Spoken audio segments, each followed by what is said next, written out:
सतीश जी, मैंने आज आपको पॉलिटिकल पार्टी के नाते नहीं, एक विचारक और चिंतक होने के नाते आमंत्रित किया है, ताकि उस चिंता को साझा किया जा सके कि क्या मिशन अपना लक्ष्य पूरा कर चुका है जो मूवमेंट कांशीराम जी ने चलाया, या फिर कारण क्या है कि जो पार्टी ने 3 दशक तक उत्तर प्रदेश और देश की राजनीति को प्रभावित किया, आज वो इस पतन की राह पर खड़ी है कि उसके पास मात्र एक विधायक, और जो कहा जाता था कि 20-22% का वोट बैंक इंटैक्ट रहेगा, आज आप 12% पर वो पार्टी खड़ी है।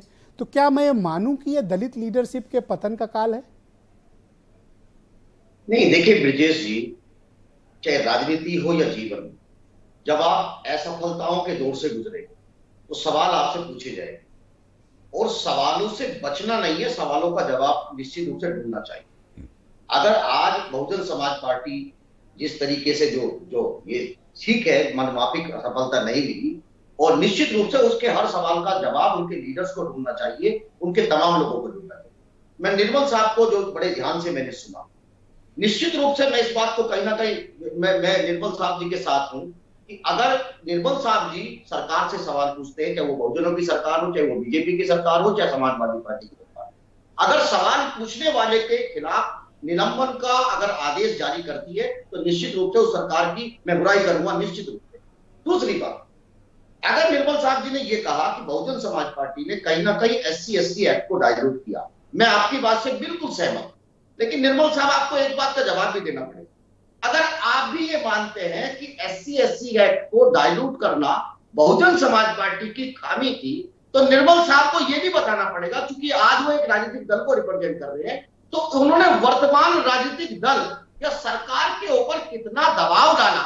अगर दबाव डाला SC/ST एक्ट को पुराने रूप में लाने के लिए, और बीजेपी ने उसको क्यों नहीं वापस लिया, एक सवाल। दूसरी बात, देखिए आप तमाम जन कल्याण योजनाओं की बात करते हैं, निर्मल साहब हमको यह भी ध्यान रखना पड़ेगा, मैं भी एक नौकरी पेशा व्यक्ति और मैं एक मजदूर माँ बाप की औलाद हूं, एंड अनस्किल्ड लेबर होता अगर मेरे पास एजुकेशन ना होती।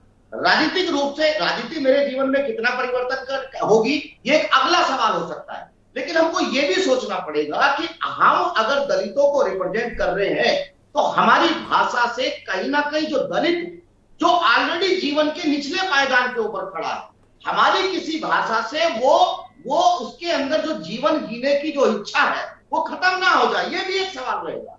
बहुजन समाज पार्टी एक राजनीतिक दल के साथ साथ, ये आपने भी माना, ये मेरा भी मानना है कि माननीय काशीराम जी का एक मिशन है, और ये सच है, ये मैं मेरा मामा मानता हूं। पर सतीश जी, ऐसा भी तो हो सकता है कि ये मिशन अपने लक्ष्य को प्राप्त कर चुका हो और अब इस मिशन की आवश्यकता ना हो।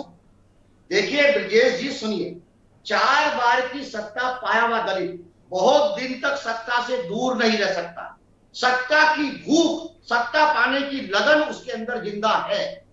पिछले 250-300 साल का दलित मूवमेंट अगर मैंने पर वो भूख मुझे इस चुनाव में भी नहीं दिखी, वो भूख मुझे 2019 में नहीं दिखी, वो भूख मुझे 2014 में नहीं दिखी, और वो भूख 2012 में भी नहीं दिखी।